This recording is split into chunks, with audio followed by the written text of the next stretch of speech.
Picture a medieval queen, cloaked in velvet and vengeance, riding across the English Channel with an army at her back and her lover at her side. Not to defend her king, but to destroy him. Now imagine that same king, tied down, betrayed, and murdered in a way so shocking, so intimate, that it still makes historians flinch. This isn't a story from Game of Thrones. This is real history. This is Queen Isabella of France, the she-wolf who devoured a king. It should have been a grand union. In 1308, 12-year-old Isabella of France, daughter of King Philip IV, one of the most feared monarchs in Europe, married Edward II of England. She was royalty personified, clever, politically trained, and considered one of the most beautiful princesses in Europe. But this wasn't a fairy tale. On the night of their wedding, Edward ignored his queen and lavished his attention on another man. Enter Piers Gaveston, Edward's childhood companion, recently restored from exile. The king's obsession with Gaveston was no secret. He showered him with titles, jewels, and most scandalously, his undivided affection, even during the wedding festivities. Isabella, the teenage bride, was humiliated. And England? England seethed. The barons loathed Gaveston's arrogance and influence. They mocked him as the king's middle leg. Within a few years, the nobility had enough. In 1312, Gaveston was captured and executed, possibly castrated first. Edward wept. Isabella watched. For years, Isabella played the obedient queen. She bore Edward 4 children, including the future Edward III. She made diplomatic trips to France. She smiled through it all. But behind the smile was a storm. After Gaveston's death, Edward replaced him with Hugh Despenser the Younger. Even more detested, even more powerful, and many believe, also Edward's lover. Despenser's tyranny knew no bounds. He seized lands, tortured enemies, and even imprisoned Isabella's ladies-in-waiting. Worst of all, he manipulated Edward into taking back Isabella's dowry lands. A personal insult and a political slap. Isabella bided her time. Then, in 1325, she made her move. Sent to France on a diplomatic mission, Isabella refused to return. She'd had enough. In Paris, she reunited with a familiar face, Roger Mortimer, a rebellious English noble who had escaped the Tower of London. And the two began a scandalous affair, passionate, daring, and thoroughly treasonous. Isabella, the Queen of England, and Mortimer, the king's sworn enemy, became lovers and co-conspirators. They raised an army in Hainaut, using Isabella's son, the young Edward III, as their figurehead. In 1326, they invaded England. Towns welcomed them. Nobles joined them. Edward and Despenser fled. But they didn't get far. Despenser was captured, tried, and executed in a spectacle so gruesome it made grown men faint. Hanged, disemboweled, and quartered. Edward was imprisoned and stripped not only of his crown, but also of his dignity. What happened next is a matter of fierce historical debate and salacious legend.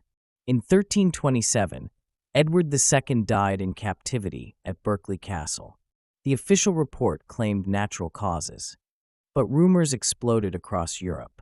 One chronicler wrote that a red-hot poker was inserted into Edward's anus, a symbolic punishment and a method chosen to leave no outward marks of murder. A slow, internal execution. A grotesque message to others. Was it true? We'll never know for sure. But the legend stuck. And Queen Isabella, the once humiliated princess, had now become the most feared woman in England. Now regent for her son, Isabella ruled alongside Mortimer.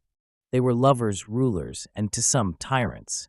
They lived lavishly, wore matching clothes, and held court as if they were king and queen. But power corrupts. Nobles began to fear Mortimer as much as they once feared Despenser. By 1330, young Edward III had had enough. At just 18, he staged a coup. Mortimer was arrested and executed. Isabella, spared, but sent into a kind of gilded exile. She spent the rest of her days in comfort, living in castles, wearing fine clothes, but forever remembered not as the Queen of England, but as the she-wolf who devoured her own king. So now, dear listener, I have a question for you. Was Isabella of France a heroine, standing up to a cruel husband and reclaiming her power? Or was she a cold-blooded schemer who seduced a nation, murdered a king, and played God with her son's crown? Let us know in the comments below. And if you've ever wanted to know how many mistresses a pope can have, or which king died from laughing too hard at a joke about a goose, stick around. This is just chapter 1.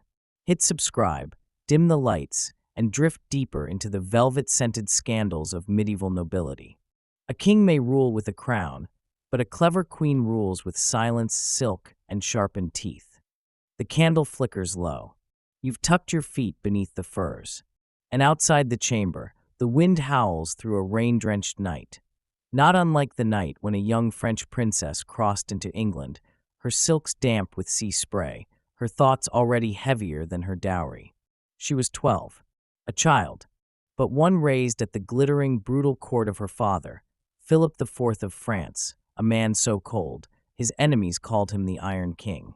And now, she was to be Queen of England. Her name was Isabella of France, and she was about to become one of the most dangerous women in medieval history. But let's not rush. Let's begin the way every good scandal does, with a wedding and a third wheel. The year is 1308. The English court is ablaze with banners. Minstrels trill songs in French. Nobles jostle for favor, and servants scurry beneath candlelit arches, refilling goblets and whispering rumors. The bride, a delicate French princess, draped in velvet, jewels heavy against her pale skin, sharp eyes beneath her veil, already more queen than girl. The groom, Edward II, King of England, tall, striking, and oddly distracted. Everyone sees it. Isabella sees it. Edward is not looking at her. Not entirely. Instead, his gaze, repeatedly, brazenly, falls upon a man at his side. A knight, handsome, smirking, wearing a silk tunic far too fine for someone of his rank. This is Piers Gaveston, and though he is not the queen, tonight he might as well be. Piers Gaveston had been many things: an exiled noble's son, a knight, a companion in arms. But by the time Edward became king, Gaveston had become something far more dangerous, the king's favorite. Not just a friend, not just a courtier. Contemporary sources speak in riddles, but the implications are clear. The king's affection was obsessive, public, and, to many, scandalously physical. Chroniclers like the Vita Edwardi Secundi delicately note how Edward loved an evil male sorcerer more than his wife, while others wrote plainly, they shared one heart and one bed. Whether it was romantic, erotic, or simply toxic loyalty, no one could ignore it. And Isabella, 12 years old and politically astute, understood the insult instantly. The English barons were no less offended. Gaveston, a man of relatively low rank, was suddenly Earl of Cornwall, showered with lands, riches, and public affection by the king. The nobles fumed. The queen's family took offense. The people jeered. And the wedding, rather than binding two kingdoms, began with deep humiliation. For Isabella, life at the English court quickly became a lesson in patience, pride, and pain. She fulfilled her duty. She bore Edward children, 4 in total, including the boy who would become Edward III. But even in motherhood, she was often alone. The king lavished affection on Gaveston. He ignored his wife's counsel. He mocked French fashion, French customs, and, when frustrated, his French queen. Isabella was a political pawn, but she was also her father's daughter, and the Iron King had taught her never to forget a slight. She did not weep. She watched. She learned. And when the moment came, she struck. But before that came the first corpse. Piers Gaveston was not just loved, he was loathed. The nobility of England, a proud and prickly breed, watched as a man they considered little more than a court jester was showered with influence, military command, and dangerous proximity to the king's ear and bed. Worse still, he mocked them, openly. He gave the Earl of Lancaster the nickname the Fiddler. Another he called the Hog, and yet another the Burst Belly. This wasn't harmless banter. These were titles flung from the king's favorite onto men who commanded armies and controlled half of England's wealth. And Edward, fool that he was, encouraged it, or at least never stopped it. In 1311, the barons struck back. A council of nobles forced Edward to exile Gaveston. But exile was only the beginning. Gaveston returned the following year, emboldened, entitled, and still nestled under the king's arm like a spoiled lapdog. The barons saw red. And this time, they took action without the pretense of diplomacy. May 1312. A plot is hatched. Gaveston, ever careless, travels with a small entourage, leaving him vulnerable. He is seized by the Earl of Warwick and the Earl of Lancaster, not in battle, but in ambush. A noble kidnapping. He's dragged to Warwick Castle, imprisoned, and denied access to Edward. For days, the king pleads for his release. He sends messages, offers negotiations, even threatens. But the barons are done playing games. On June 19th, Gaveston is taken to Blacklow Hill. No trial, no ceremony. He is run through with a sword, beheaded, and his body left in the mud. Some say he died screaming for the king. Others say he spat in the face of his killers. Edward is inconsolable, and Isabella does not shed a tear. For a brief moment, it seems Isabella may finally claim her place as queen. Edward grieves. The barons have removed his distraction. And Isabella, now older, more commanding, steps forward as a mediator between crown and court. She negotiates peace. She bears another child. She rebuilds bridges with France. But Edward is not a man who learns from loss. If anything, he doubles down. And into the void left by Gaveston steps a figure far worse. His name is Hugh Despenser the Younger. Where Gaveston had been flamboyant and foolish, Despenser is cruel, calculating, and far more ambitious. And Edward? He falls under his spell like a child with a flame. With his father, also named Hugh, already a close ally of the king, Hugh the Younger rises fast. Too fast. He becomes the royal chamberlain, then custodian of lands, castles, titles. But he doesn't stop at gaining power. He takes it from other nobles. He seizes estates, imprisons rivals, and installs his own men in key positions. He accuses, arrests, extorts. Some say he personally ordered torture. And his cruelty doesn't stop at the court. He turns his eyes on Isabella. Despenser resents Isabella. He sees her as competition for Edward's affection, and more importantly, his influence. He begins a campaign to isolate her. Her lands are seized, her household servants are dismissed, and her income is slashed. Her French attendants are accused of espionage and imprisoned. The final insult? In 1322, Edward confiscates her entire dowry, land she had brought from France as part of her royal marriage. This isn't just personal, it's political. It signals to the court that Isabella is no longer the queen in practice. But Isabella does not rage. She disappears behind layers of etiquette. She smiles politely at banquets. She wears pearls, speaks softly, and bows to the king. But inside, the she-wolf is sharpening her fangs. In 1325, a diplomatic mission offers Isabella the first glimmer of hope. France and England are quarreling over land. Edward must send someone to negotiate with the French king, Isabella's brother. And to everyone's surprise, he sends Isabella. Perhaps he believes her too broken, too isolated to be a threat. He is wrong. Once in France, Isabella makes a decision that changes history. She refuses to return. And when Edward demands her submission, she offers him a royal middle finger, cloaked, of course, in the silk of diplomacy. She declares that she will not return to England until Despenser is removed from power. Edward responds with fury. Isabella responds by raising an army. Let's talk about Roger Mortimer. Tall, brooding, aristocratic, with the kind of dark-eyed charisma that makes barmaids and queens alike forget their vows. He had once been one of Edward's most loyal barons. But like many, he had felt the sting of the Despenser regime. His lands were seized, his allies crushed, and his dignity trampled beneath the king's heel. Imprisoned in the Tower of London for treason, Mortimer pulled off a Hollywood-worthy escape in 1323, drugging his guards and climbing down the walls with a rope. He fled to France, and there fate handed him a queen. When Isabella meets Mortimer in Paris, It is not a chaste encounter between a grieving queen and an exiled noble. It is electric. Contemporaries are oddly silent on the specifics, a silence that speaks volumes. The chronicler Jean Froissart later called it an open scandal. And truly it was. They were lovers, yes, but they were also co-conspirators. Together, they began to raise funds. They courted allies, the Count of Hainaut, Flemish mercenaries, exiled English lords. They promised land, favor, justice. And at the heart of their cause, they dangled a familiar figure. Edward, Prince of Wales, Isabella's son, and heir to the English throne. In September 1326, Isabella and Mortimer crossed the English Channel with an army of roughly 1,500 men. Not a vast force, but they didn't need vast. They needed symbolic. And they had it, a queen wronged, a son destined to rule, and an entire nobility sick of Despenser's tyranny. Town after town surrendered without a fight.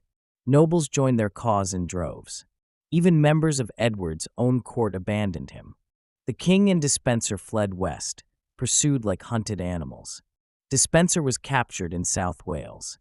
He was filthy, starving, and dressed as a commoner, trying to disguise himself as a cook aboard a merchant ship. He was brought in chains before Isabella and Mortimer.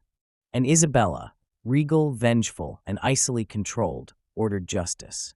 Despenser was tried in a mock court in Hereford. The charges were long: theft, tyranny, sodomy, treason. But no one really cared about the details. They wanted blood. And they got it.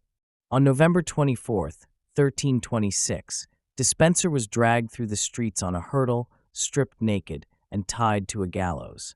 He was hanged until half dead, then castrated, reportedly as punishment for his alleged sodomy with the king. Then he was disemboweled, his intestines burned before his eyes, his heart cut out, his body quartered. His head was placed on London Bridge. The Queen watched, and did not blink. With Despenser dead and the court in chaos, Edward had nowhere left to run. He was captured in Wales and brought to Kenilworth Castle, not as a king, but as a prisoner. In January 1327, under pressure from Parliament and facing overwhelming public support for the Queen, Edward was forced to abdicate in favor of his 14-year-old son, Edward III. It was the first time in English history a king had been removed from power by political force. But it would not be the last. Isabella had won. She was queen in all but name, ruling England through her son and her lover. But kings, even deposed ones, are never harmless. And Edward II still breathed. Let us travel now to Berkeley Castle, Gloucestershire. Stone walls thick with damp. Windows shuttered against curious eyes. A prisoner hidden in the deepest wing, not chained but watched. Not tortured, but silenced. This is where Edward II spent his last months. Officially, he was deposed, not condemned. His keepers, Lord Thomas Gurney and Sir John Maltravers, were instructed to watch over him and take good care that he escapes not. No formal execution, no trial, just quiet disappearance. And in September 1327, that disappearance became permanent. The royal court announced that Edward had died of natural causes. Nobody believed it. The rumors began immediately. Chronicles in England and abroad began to circulate a grotesque tale that on the night of Edward's death, a group of masked men entered his chamber. They held him down, and then, to leave no trace on the outside of his body, they inserted a red-hot iron rod into his rectum. He reportedly died screaming. The chronicler Geoffrey Le Baker, writing decades later, gave one of the most detailed and disturbing versions. The tale was repeated across Europe. To this day, historians argue about its truth. Some believe it's symbolic, punishment tailored to the rumors of Edward's homosexual relationships. Others believe it's a gruesome invention to justify his assassination. But some believe it really happened. Because Edward, after all, was a king. And kings don't just disappear. Adding to the mystery is another twist, one worthy of a Netflix series. In 1330, 3 years after Edward's death, a man appeared in Germany claiming to be Edward II alive. He spoke fluent English. He had royal mannerisms. Letters sent to England suggest he convinced some people, even members of the clergy. Even Edward III, his son, sent envoys to investigate. Was it a con man? A madman? Or was it a truth the new regime couldn't allow to live? To this day, scholars argue whether Edward II truly died in Berkeley Castle or lived in exile under secret protection. But regardless of truth or myth, for Isabella, the damage was done. With Edward gone, Isabella and Mortimer ruled England in the name of young Edward III. But let's not pretend it was a humble regency. They ruled with arrogance and luxury. Mortimer was given the title Earl of March. They lived in palaces. They wore royal colors. Their banners flew alongside the king's. Mortimer even sat in Parliament as a co-ruler. And Isabella? No longer cast aside. She dined on gold, rode beneath canopies, and received foreign envoys in court dress that sparkled with sapphires. But power is fickle, and Isabella had taught her son well. By 1330, Edward III was 17, old enough to wear a crown and wise enough to know it was time to take it. He had watched Mortimer rise. He had watched his mother change. And he knew he would never be king unless he acted. On a cold October night, Edward and a group of loyal knights stormed Nottingham Castle, where Mortimer and Isabella were sleeping. They used a secret tunnel. No blood was spilled. Mortimer was seized in his nightclothes. He was dragged before Parliament and charged with treason, murder, and corruption. He was hanged at Tyburn, without beheading, the punishment of commoners. And Isabella? She wept. She begged. She pleaded for his life. But her son said no. Edward III did not kill his mother. He could have. But perhaps he remembered the mother who had once shielded him from tyranny. Or perhaps he feared public backlash. Instead, he sent her away, to Castle Rising, a comfortable estate in Norfolk. She was not a prisoner. She had servants, lands, fine clothes.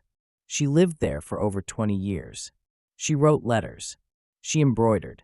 She prayed. Some say she went mad. Others say she found peace. But the she-wolf was never truly caged. She died in 1358, aged around 62, buried with honor in the Franciscan church in London, wearing the habit of a nun, with her son's ring beside her heart. The countryside around Castle Rising was misty and quiet. Birdsong echoed off stone walls. Servants padded softly. Tapestries stirred in cold drafts. And in her private rooms, Queen Isabella sat in the golden hush of memory. Did she think of Gaveston, the man who stole her husband's affection on her wedding night? Did she remember Despenser, squirming on the scaffold as his body was torn apart? Or Mortimer, the only man she ever truly chose, seized in the night, hanged like a common thief? Or perhaps she thought of her father, Philip the Fair, the Iron King, who had taught her to wear velvet like armor and silence like a blade. We do not know. Her letters grew fewer. Her public appearances ended. But one thing remains crystal clear, even after 7 centuries. Isabella of France changed English history, with her cunning, her rage, her restraint, and her scandal. After her fall, the official story painted her as the archetype of the dangerous woman. Chroniclers, mostly men, dubbed her the she-wolf of France. They made her into a caricature, lustful, vengeful, manipulative. And to be fair, some of that might be true. But Isabella was also a mother, a political genius, and a survivor in a world built to crush women who stepped out of line. She navigated a misogynistic, violent court with more grace and calculation than most kings. She held a realm together during invasion, toppled a monarch, and nearly ruled as queen in her own right, long before Elizabeth I or even Margaret of Anjou. And through her son Edward III, she became grandmother to one of the most warlike dynasties in Europe, the Plantagenets of the 100 Years' War. Her bloodline spread into every major royal house of Europe. Even Queen Victoria counted Isabella among her ancestors. To some, she was a hero, a woman who refused to be humiliated, who broke the cycle of tyranny and protected her children. To others, she was a villain, a queen who betrayed her husband, took a lover, and murdered a king in one of the most grotesque legends ever written. But perhaps the truth is that Isabella was both, and neither. She was not born evil. She was made dangerous by a world that underestimated her. In the centuries that followed, the tale of Isabella became a staple of plays, novels, and television. Christopher Marlowe's Edward II depicts her as a cold and bitter conspirator. Modern historians attempt to restore nuance to her legacy, peeling back the layers of misogyny and royal propaganda. But even today, the image persists. A queen in velvet, eyes cold as sapphire. A wolf at the throat of a king. A woman who dared to love. A mother who dared to rule. A widow who dared to survive. So now, gentle listener, tell me, was she a savior or a she-wolf? A queen betrayed or a queen of betrayal? Drop your thoughts in the comments below. Tell us, would you trust Queen Isabella, or would you sleep with one eye open? And if you're still with us, wrapped in the warmth of scandal and silk, don't stray far. In our next chapter, we'll journey alongside Eleanor of Aquitaine, the queen who married 2 kings, led a crusade, mothered 8 children, and may have seduced her own uncle. Subscribe, light another candle, and prepare to descend once more into the scandal-soaked corridors of medieval nobility. This is only the beginning. Before there was Elizabeth, before there was Victoria, before Catherine the Great ever lifted a scepter, there was Eleanor of Aquitaine. She was not merely a queen. She was a storm wrapped in brocade, a patron of poets, a prisoner of kings, a warrior in a velvet gown. She married 2 monarchs. She gave birth to 10 children, including 2 kings of England. She ruled over lands richer and more powerful than most European kingdoms. And, if the rumors are to be believed, she once rode on crusade in armor, led a rebellion against her husband, and maybe, just maybe, slept with her own uncle. But we're getting ahead of ourselves. Let's start with a wedding, and an inheritance the size of a country. Eleanor was born around 1122 in what is now southwestern France, in the region of Aquitaine, a territory so vast it made up nearly a third of the Kingdom of France. Her father, Duke William X, was a lover of poetry, wine, and women, and Eleanor inherited all 3 passions. When he died unexpectedly in 1137, 15-year-old Eleanor became one of the most eligible brides in Europe, and arguably the wealthiest. But she didn't stay single for long. Within 8 weeks, she was married to Louis VII, heir to the French throne. It wasn't exactly a love match. Louis VII had been raised in a monastery, a pious, soft-spoken man who preferred hymns to hunting. Eleanor, by contrast, was bold, intelligent, flirtatious, and utterly unconcerned with being ladylike. She drank wine. She rode astride like a man. She wore low-cut gowns. She hosted troubadours and poets in her court and encouraged songs about romantic love, a cultural revolution in itself. She was magnetic and dangerous. As Queen of France, she was expected to submit. Instead, she sparkled. And very quickly, Louis had no idea what to do with her. But things would soon get worse, because the Holy Land was calling, and Eleanor wasn't about to stay home. It is the year 1145. News reaches Europe of the fall of the Crusader stronghold of Edessa. The Second Crusade is called. Kings, barons, knights, all are urged by Pope Eugenius III to take up the cross and journey to the Holy Land. And Queen Eleanor? She is among the first to respond. Not content to remain in Paris and pray for her husband's success, she insists on going with him. But not as baggage, as a leader. She summons her vassals, over 300 knights from Aquitaine alone, and joins the expedition not as Louis's subordinate, but as a duchess in her own right, commanding her own contingent. It is unheard of, and the church, absolutely horrified. Eleanor dons armor. She rides on horseback alongside her ladies. She travels with a retinue not of nuns and nurses, but of court women in silk and steel, many trained to wield daggers. Some chroniclers gasp that her ladies dressed as Amazons, a titillating claim that stuck for centuries.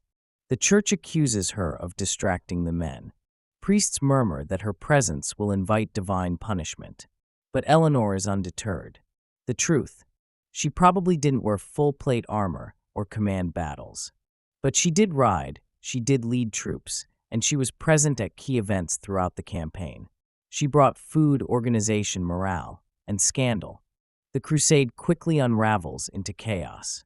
The French army is poorly supplied, divided, and slow. By the time they reach Asia Minor, modern Turkey, morale is collapsing. Then comes the Battle of Mount Cadmus in 1148, a disaster by any measure. According to some sources, Eleanor advises the army to take a dangerous mountain path. Her vanguard is attacked by Turkish forces. Hundreds die. Blame spreads like wildfire. The knights are furious. They accuse Eleanor of arrogance, meddling, and leading them into death. Louis, devout, cautious, insecure, begins to publicly turn on his wife. And Eleanor? She turns to her uncle. Enter Raymond of Poitiers, Prince of Antioch. He is Eleanor's uncle by blood, but also young, dashing, charismatic, and not exactly avuncular in behavior. When Eleanor arrives in Antioch, she and Raymond become inseparable. He is everything Louis is not: bold, flirtatious, decisive, secular. He supports military action in Syria, while Louis wants to retreat to Jerusalem. Eleanor sides with Raymond. She refuses to follow Louis. The Queen of France openly defies her king. Whispers begin.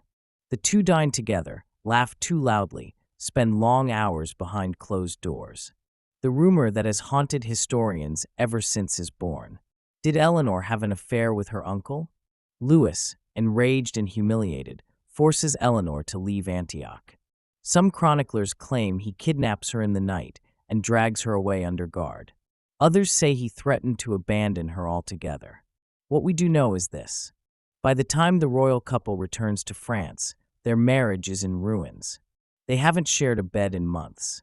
They have only one surviving child, a daughter, Marie. Louis, desperate for a male heir, seeks advice from the Pope. The Pope, ever helpful, arranges a reconciliation. He literally locks the royal couple in a room together, hoping for divine fertility. It doesn't work.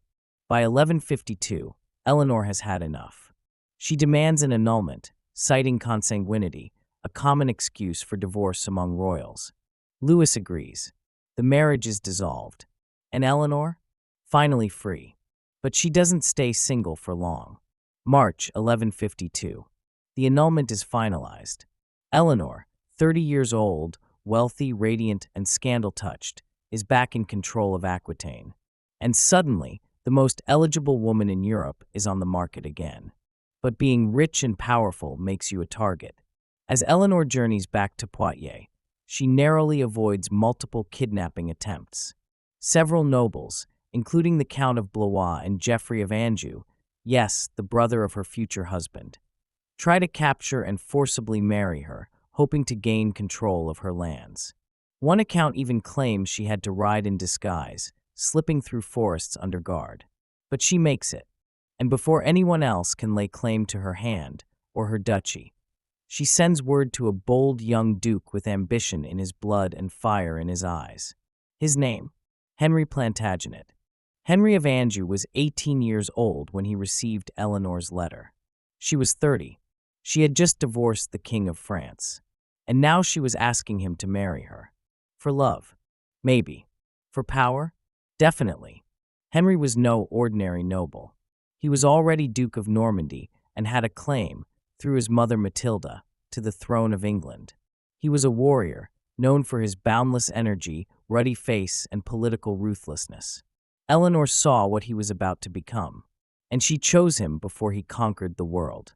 They married in May 1152, just 8 weeks after her divorce from Louis. The speed? Scandalous. The age gap? Delicious gossip. Louis VII? Furious. He tried to have the marriage annulled, too, but it was already done. And just 2 years later, Henry became King Henry II of England. Eleanor, again, was queen, but this time she was ready. The union of Henry and Eleanor created one of the largest realms in Western Europe. Together, they ruled over England, Normandy, Anjou, Aquitaine, Poitou, Gascony, and parts of Ireland and Wales. This was the beginning of what historians now call the Angevin Empire, a domain stretching from Scotland to the Pyrenees. And Eleanor wasn't just Henry's wife. She was a political powerhouse. She managed Aquitaine independently. She issued charters, oversaw courts, and corresponded with foreign rulers. She traveled extensively, often with her own retinue and royal seal. And between ruling and riding, she gave birth to 8 children in 13 years, including Richard the Lionheart and John Lackland, 2 kings whose stories would rival and occasionally outdo their parents in scandal. But the marriage wasn't all poetry and power. Henry, energetic, unfaithful, and wildly intelligent, clashed constantly with Eleanor's independent nature. He took mistresses openly. His most notorious was Rosamund Clifford, the Fair Rosamund, who he reportedly housed in a secret maze. Rumors swirled that Eleanor poisoned her. Modern historians doubt it. But medieval poets? Oh, they ran wild. Meanwhile, Eleanor's role at court diminished. Henry preferred her far from London, governing Aquitaine or raising children while he indulged his ambitions. The final blow. Henry refused to share authority, not even with Eleanor. So she waited and watched. And when her sons were grown, she taught them how to rebel. By the 1170s, Eleanor had become a queen in exile, more duchess than consort. But her sons, headstrong, royal, and hungry, were ready to strike. In 1173, Eleanor supported a revolt by her sons Henry the young king, Richard, and Geoffrey against their father. It was unprecedented. The Queen of England, encouraging her children to overthrow their father. Why? Because Henry had denied them power. Because Eleanor had been cast aside. Because the Angevin Empire was a house built on ambition. And now it was eating itself. The rebellion failed, and Henry's revenge was swift. He imprisoned Eleanor, under guard, moved from castle to castle, denied public appearance. She would remain captive for 16 years. And yet, she outlived him. 16 years. That's how long Eleanor of Aquitaine remained under guard, her letters monitored, her movements restricted, her life reduced to whispers behind castle walls. 16 years, while Henry II ruled, warred, and bedded other women. 16 years, while her sons fought among themselves and plotted in the shadows. But in 1189, the world finally shifted. Henry II died, worn down by betrayal, illness, and the very ambition he'd once admired in Eleanor. And his heir, her favorite son, Richard the Lionheart. One of his first acts as king, he freed his mother. And Eleanor, now nearly 70, stepped back into the world like a lioness from her cage. Most queens, upon release from such a long imprisonment, would retire quietly to a convent or estate. Not Eleanor. She immediately traveled to London, where crowds cheered her return. She arranged Richard's coronation, negotiated royal alliances, and set out to govern the realm in her son's absence. Why? Because Richard, true to his name, wanted war. He departed for the Third Crusade, leaving Eleanor as regent of England. She was nearly 70 years old, but she ruled with the confidence of a queen half her age. She settled disputes, raised taxes, signed treaties. She crushed a rebellion led by Prince John, her own son, when he tried to seize power in Richard's absence. And when Richard was captured and held for ransom in Germany, Eleanor herself traveled across Europe to negotiate his release. She raised the astronomical sum of 150,000 marks, more than twice the annual income of the English crown, to buy back her warrior son. She did not ask. She commanded, and Europe obeyed. After Richard's death in 1199, Eleanor's youngest son, John, became king. You may know him as the villain from the Robin Hood legends, petty, cowardly, cruel. Eleanor knew the truth. He was the weakest of her sons. Still, she supported him, helped broker his peace with France, and worked to preserve the fragile realm she had once ruled with steel and silk. Even in her final years, Eleanor was not idle. At 75, she crossed the Pyrenees to retrieve her granddaughter Blanche, escorting her back to France to marry the heir to the French throne. The journey was long, dangerous, and exhausting. She almost died along the way.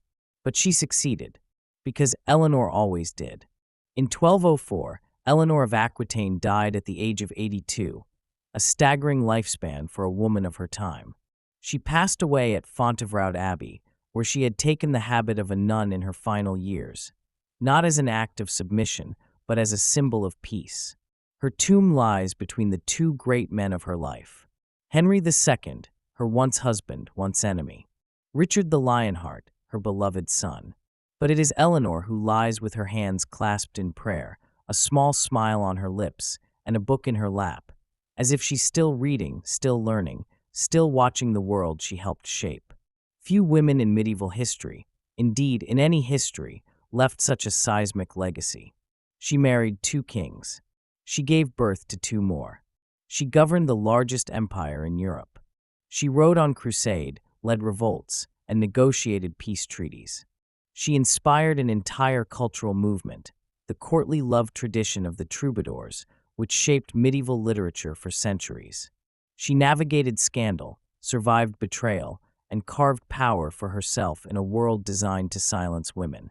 And she did it all with unflinching charisma, political genius, and a wine cup never far from reach. So, was Eleanor a romantic icon? A dangerous rebel? Or simply the most powerful woman of the 12th century? Would you have followed her to Jerusalem, or kept your daughter far from her court? Tell us in the comments. Because Eleanor's story isn't just about queens and kings. It's about ambition, grit, and refusing to disappear quietly. And if you're still listening, eyes heavy, heart full, don't drift off just yet. Next time, we head to the velvet halls of the Borgia family, where a pope has mistresses, a daughter is accused of poisoning her husbands, and a brother might just be her lover. Subscribe. Rest easy. But don't turn your back on the nobles. They're always watching.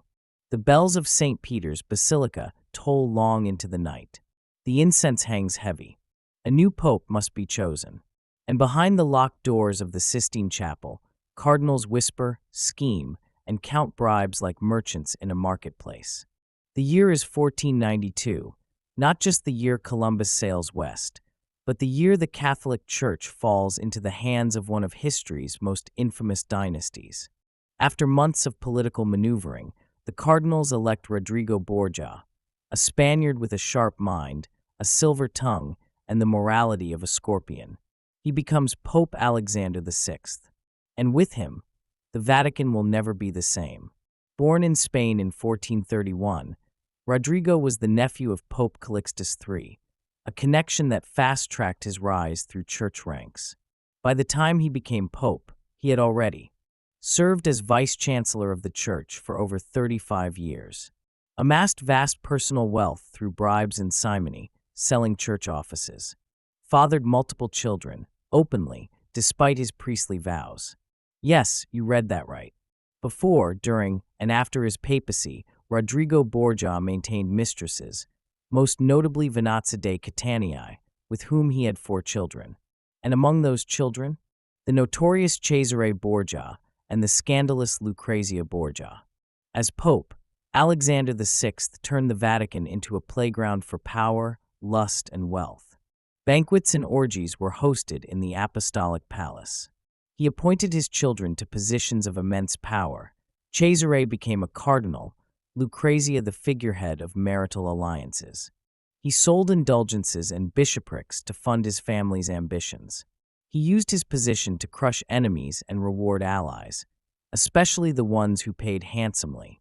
One German ambassador wrote, "The papacy is now bought and sold as openly as cabbages in the market." Let's talk about Cesare. Brilliant, ruthless, and terrifyingly ambitious. Made a cardinal at just 18 years old, Cesare was the church's golden boy and its most corrupt. But Cesare didn't want prayers. He wanted power.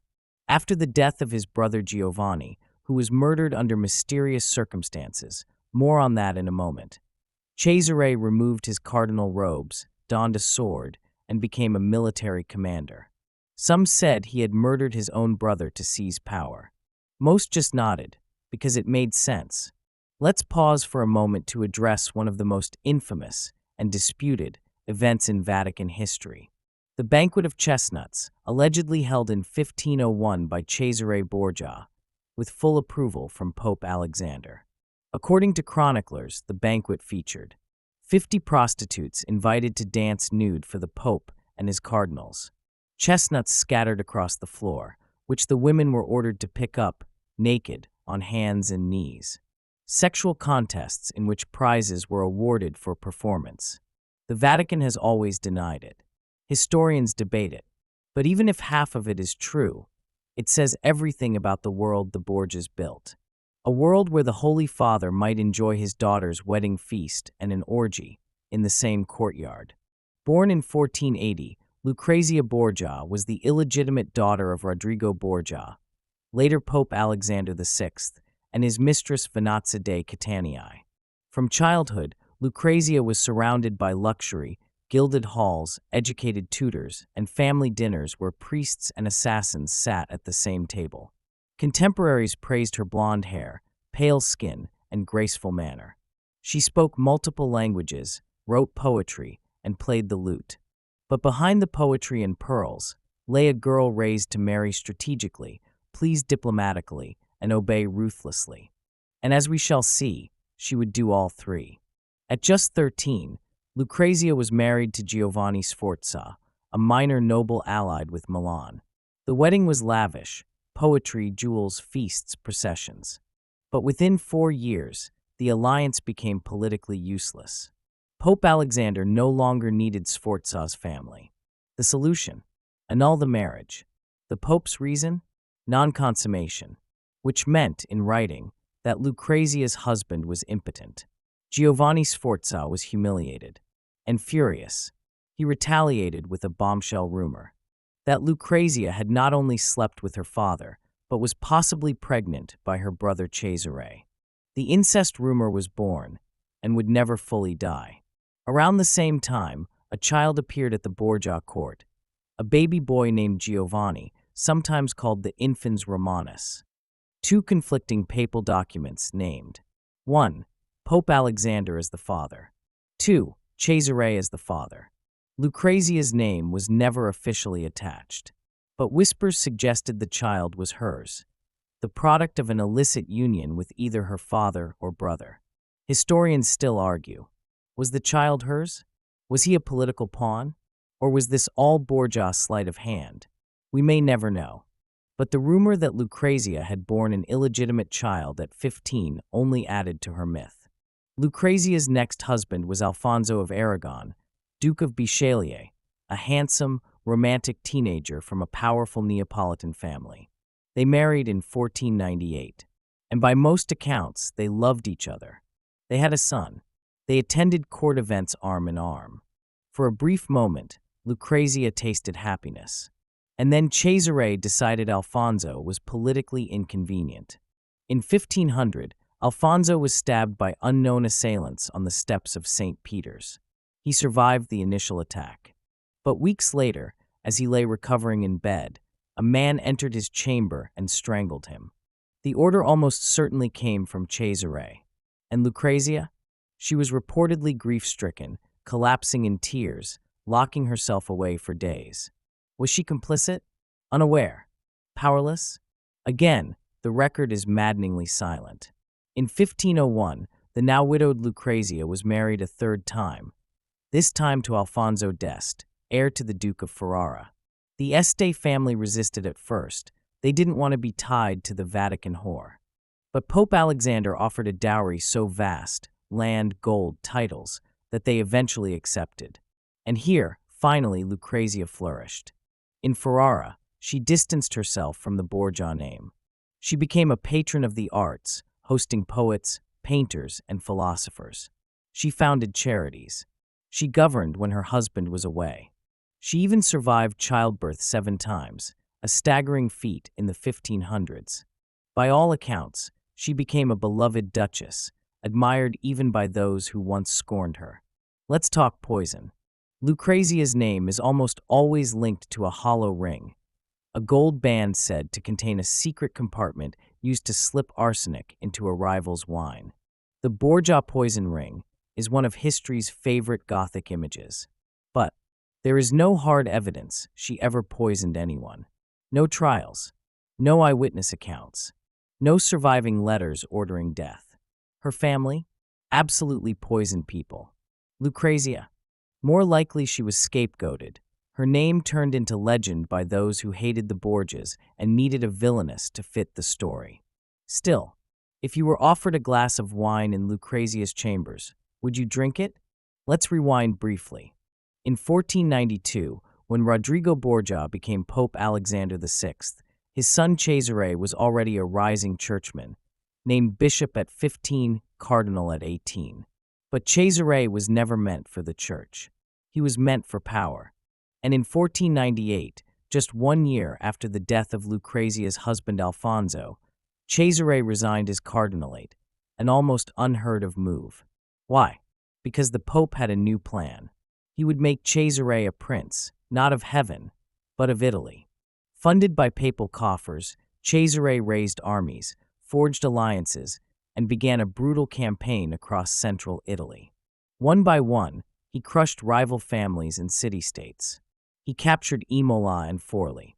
He executed rebellious nobles publicly. He lured enemies with promises of peace, then had them strangled at banquets. He governed with ruthless efficiency, earning both admiration and terror. One of his victims? Vitellozzo Vitelli, who had once been his ally. Cesare invited him to a friendly conference and had him garroted. Another rival?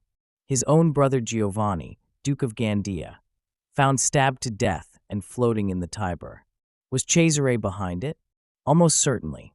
Cesare killed without hesitation, loved without shame, and ruled without mercy. And one man was taking notes. In 1502, a Florentine envoy was sent to observe Cesare Borgia's operations. His name? Niccolò Machiavelli. The young diplomat was mesmerized. Here was a man who rose through corruption, governed through fear, betrayed only when necessary, and succeeded at nearly everything. Years later, Machiavelli would write The Prince, the most famous treatise on political power ever penned. His perfect example of a cunning, effective ruler? Cesare Borgia. I know no better precepts to give a new prince than the example of Cesare Borgia. Of course, Machiavelli also noted Cesari's fatal mistake. In 1503, everything unraveled. Pope Alexander VI and Cesare were attending a banquet in Rome when they both suddenly fell violently ill. Some say they drank poisoned wine intended for another guest. Some say they were poisoned by accident, victims of their own favorite trick. Others say it was malaria. Whatever the cause, Alexander died. Cesare survived, but only barely. For days, he was bedridden, hallucinating, oozing blood from his nose and eyes. By the time he recovered, the College of Cardinals had already elected a new pope, Pius III, and shortly after Julius II, both of whom hated the Borgias. Cesari's enemies closed in. The papal army was taken from him. His conquests declared illegitimate. His enemies returned to power. And Cesare? He fled. Cesare Borgia spent the next few years wandering Europe, trying to rebuild his influence. He briefly served as a military advisor in Navarre, then fought in Spain, no longer a prince, no longer a cardinal, no longer feared. And in 1507, at the age of 31, he died in battle, stabbed repeatedly, stripped naked, and left in a ditch. His last words were reportedly, "I am Cesare Borgia, and I do not surrender." No tomb, no epitaph, just a legend written in blood. Let us return to Ferrara, sometime around 1505. There, in a marble palace beside the Po River, Lucrezia Borgia walks the corridors, her hair veiled, her dresses more modest than ever before. Gone are the Roman feasts. Gone are the scandals, the secret pregnancies, the whispered orgies. Now she is the Duchess of Ferrara, mother of 7, patroness of the arts, and a respected figure in the Renaissance court. She exchanges letters with poets and nuns. She donates to convents. She commissions chapels and tapestries. She even receives the occasional foreign ambassador, who leaves impressed if slightly puzzled. Because this Lucrezia does not match the rumors. But Lucrezia was no fool. She knew her reputation. She knew the stories. She knew that in Rome they still said she had poisoned lovers, slept with her father, married men destined for early graves. So she worked carefully daily to build a new legacy. She became a mystical figure, almost saintly in her later years. Even her enemies in Ferrara began to praise her refinement, her elegance, her devotion. One ambassador wrote, "She is truly devout. One forgets her origins." But forgetting wasn't so easy. In the decades after her death, the Borgia name became shorthand for corruption, decadence, and incest. Plays, novels, and political treatises made them monsters. Lucrezia became a murderess, her beauty hiding deadly intent. Cesare became the blueprint for tyranny, brilliant but blood-soaked. Alexander VI became the Antichrist in robes, the Pope who sold heaven to the highest bidder. Were all these stories true? Not entirely, but they were too entertaining to ignore. Even Shakespeare couldn't resist referencing the Borgias in his darker characters. Though never by name, their shadows lingered in every scheming noble. And centuries later, Victor Hugo, Alexander Dumas, and even Oscar Wilde kept their legend alive. The Borgias had died, but the idea of them? Immortal. In 1519, Lucrezia Borgia died in childbirth, her 8th pregnancy. She was 39. Her death was not dramatic. No poison, no dagger, just the quiet tragedy of the age. A noblewoman brought low by the one duty society never released her from, producing heirs.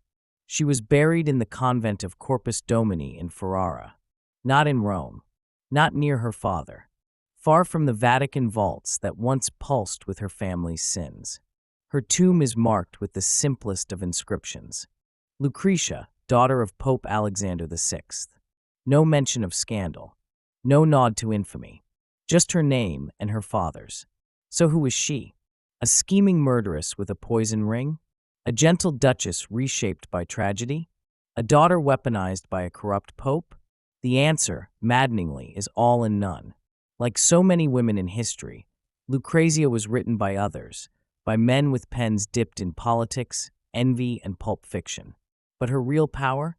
She survived them all, and left behind something more powerful than poison. A story. Few families in history have lived so briefly and burned so brightly as the Borgias. In less than 20 years, they rose from Spanish outsiders to the most powerful family in Italy. A pope with bastards and mistresses. A son who became the model for tyranny. A daughter whose smile, history claimed, could kill. And then they vanished. But their story did not. Because even in death, the Borgias were too entertaining to forget. By the 17th and 18th centuries, writers rediscovered the Borgias and turned them into Gothic horror icons. Victor Hugo turned Lucrezia into a seductive villainess. Dumas turned Cesare into a demon in silk. Machiavelli's writings on Cesare became a blueprint for authoritarianism. Modern novels, TV shows, and video games continue to resurrect them, each time more dramatic than the last. Lucrezia became a seductress. Cesare became a mad prince. Alexander became Satan in red. Did they earn this legacy? Perhaps partly. But the truth, as always, was more complicated and more human. The Borgia family stands as the ultimate warning and temptation. They embody everything the Renaissance both celebrated and feared. Intelligence without ethics, power without limits, desire without restraint, faith used as a mask for ambition. They were the mirror of their time, a world of opulence, decay, brilliance, and blood. And in many ways, they're a mirror of ours. So now, dear listener, we turn to you. Were the Borgias villains or survivors? Were they victims of history or architects of their own damnation? Would you have dined with Lucrezia? Fought for Cesare? Confessed to Alexander? Tell us in the comments below. Because scandal is only half the story. The other half is how we remember it. And if you're still awake, heart racing beneath your covers, rest easy. Next time, we travel to medieval England, where a noblewoman known only as the Red Widow married 6 times, buried most of her husbands, and may or may not have had one of them devoured by wolves. Subscribe. Light a candle. History's darkest corridors await. She buried husbands the way some women collect jewels. 17th century legend about Lady Elizabeth of Bathory? No, a lesser-known figure of English history, but no less terrifying. Her real name was Lady Eleanor Cobham. Or was it Maud Parr? Or perhaps a Neville?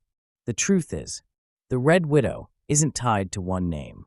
It is a legend whispered in noble households across England for centuries, of a noblewoman who married 6 times, acquired estates through each dead husband, and left behind a trail of mysterious deaths.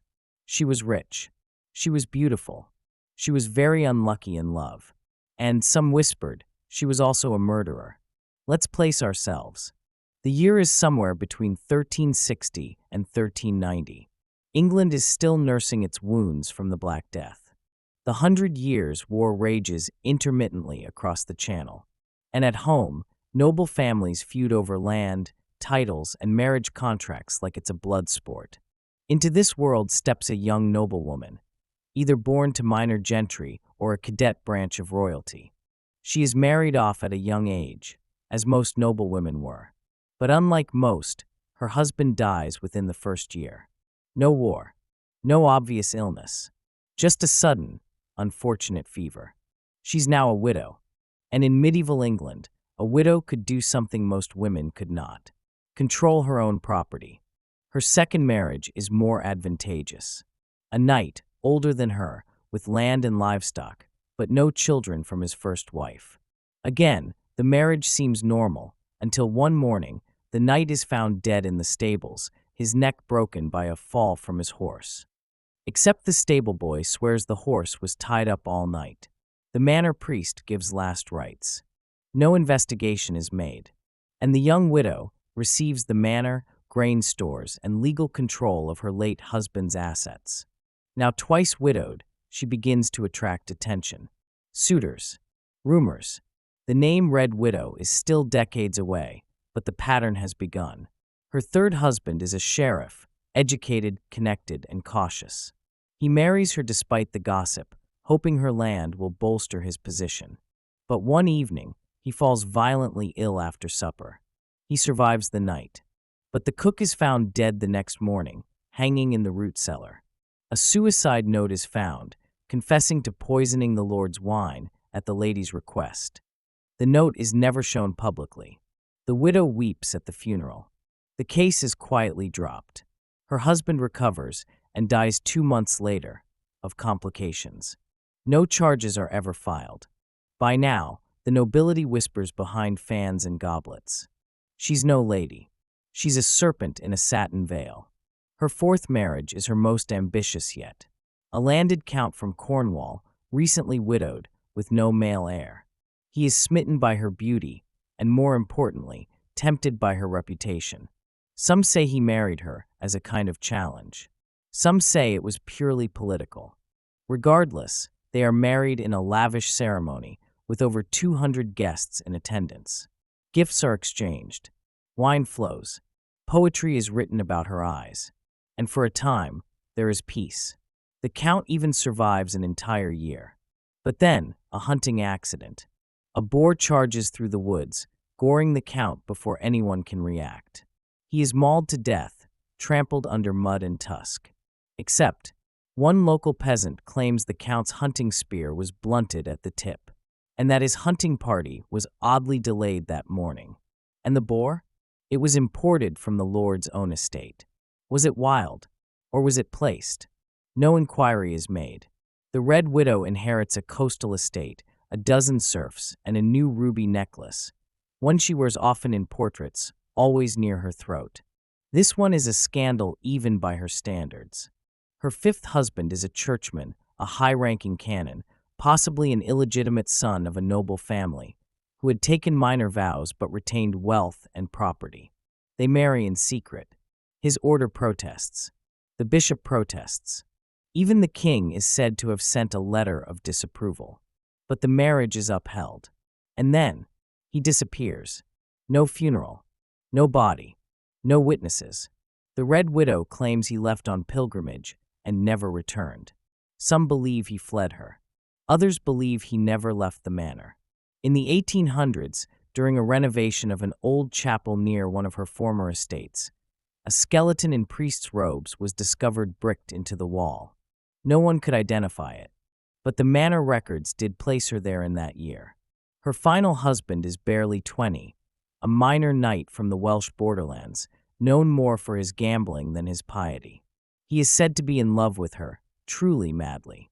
Witnesses describe him weeping at their wedding, declaring her the rose of his battlefield. They are married for just 6 months. And then, he drowns. In a dry well. Let me repeat that. He drowns in a well that the manor's servants claimed had been empty for decades. His body is found with bruises on his shoulders, a fractured wrist, and a lump on the back of his skull. The coroner declares it an accident. The widow, she holds a lavish funeral. She commissions a song in his memory. And then she vanishes from the public eye for a while. By now, the whispers are no longer whispers. Clergy speak her name from the pulpit. Some call her cursed. Others call her a witch. In one county record, a woman claims to have seen the Red Widow boiling herbs beneath the moonlight while speaking in Latin. In another, she's accused of keeping a black cat that never blinked. The church never brings formal charges. But the court of public opinion? Ruthless. By 1395, the Red Widow is widowed 6 times. She controls 3 estates, dozens of tenants, and enough wealth to rival a barony. And then, she disappears. After the mysterious death of her 6th husband, the Red Widow withdraws from court life.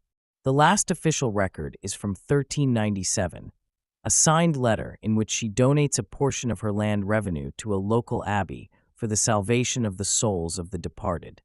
The names listed? All 6 husbands. And then she is gone. There is no death certificate, no formal obituary in noble records, no mention of a burial site, but strange rumors fill the vacuum. In 1401, a Cistercian monk claims to have seen a lady in crimson praying alone in the ruins of an old chapel outside Norwich. In 1405, a French merchant writes in his journal about a woman matching her description living in a small estate near Calais, under a different name, with 2 servants and a black dog. In 1410, a noble court in Kent seizes property from an unnamed foreign widow, who could not prove noble lineage, but who owned a necklace identical to the one the Red Widow wore in all her surviving portraits. Was she hiding, reinventing, or simply watching, a spider at the edge of her web? In 1423, long after her supposed death, a sealed will is discovered in a private chapel vault in Gloucestershire. It is signed in a hand consistent with her last known letters.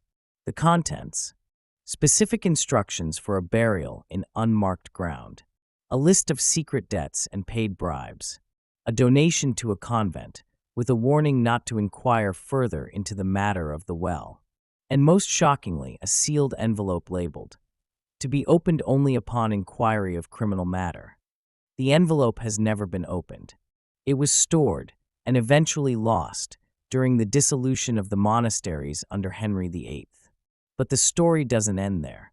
Several generations after her death, a branch family of minor nobility suddenly rose in wealth and stature, inheriting not only land but a vast library, a collection of letters, and an assortment of jewelry rumored to have come from the Red Widow herself. Their family motto: through silence, victory. Historians debate the connection, but genealogists have found enough overlap to suggest that she had a child, perhaps 2, who were never recorded formally.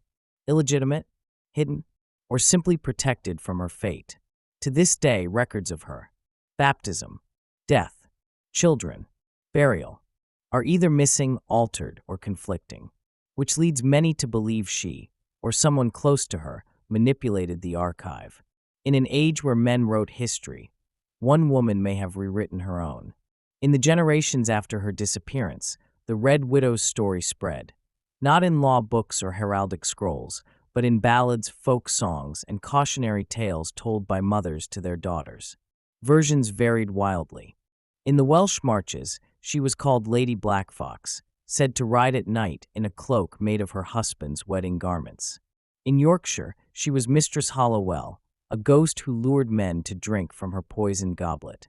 In Cornwall, she was known simply as the widow, a pale figure who haunted the moors, clutching a ruby necklace that glowed in moonlight. Each tale ended the same way. The man who took her hand would not see another winter. By the late 15th century, she appears in the form of a stage morality play titled The Scarlet Widow, performed anonymously and banned soon after. In it, the widow seduces a young knight, poisons a bishop, and dances on her husband's grave, all while narrating the story directly to the audience. It was the first known English play to feature a female lead who survives her own villainy. It was deemed heretical, but the manuscripts survived, passed hand to hand by rebellious theater companies, pirates, and women who recognized themselves in her story. The ruins of one of her manors, believed to be the site of her second husband's death, still stand in Gloucestershire. Local legend claims that no birds nest on the chimney, no child will enter after sunset, and every third winter, on the night of her final wedding anniversary, the manor's windows frost from the inside. Ghost hunters have reported a faint perfume in the air. Tourists claim to see a figure in crimson at the edge of the woods.